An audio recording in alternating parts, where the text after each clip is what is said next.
De nombreuses personnes en Afrique et particulièrement au Gabon considèrent encore des primates comme les chimpanzés et même gorilles comme des animaux de compagnie.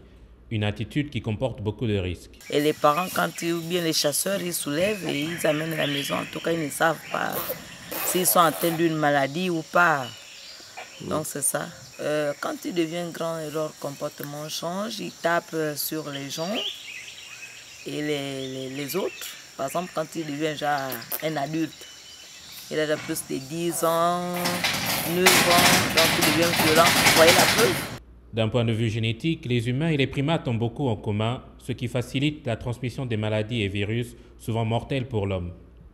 Le risque est grand parce qu'en fait les primates, les grands singes, peuvent transporter un bon nombre de maladies qui sont potentiellement transmissibles à l'homme.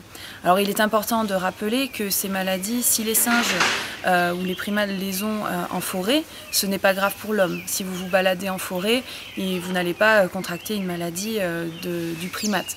Par contre, si vous vivez avec lui au quotidien en contact étroit avec l'animal, il y a de fortes chances pour que la maladie se transmette. Les populations de grands singes, essentiellement donc chimpanzés et gorilles, sont extrêmement sensibles, comme l'est l'homme, au virus Ebola. C'est ainsi qu'entre 2001 et 2005, de grandes épidémies ont touché certaines populations sauvages de ces animaux-là, essentiellement dans le nord-est du Gabon et le nord-ouest du Congo, toute la région frontalière de ces deux pays. On rappelle que le virus Ebola, qui sévit de plus en plus en Afrique centrale, et qui se transmet à l'homme à partir des animaux sauvages, se propage dans les populations.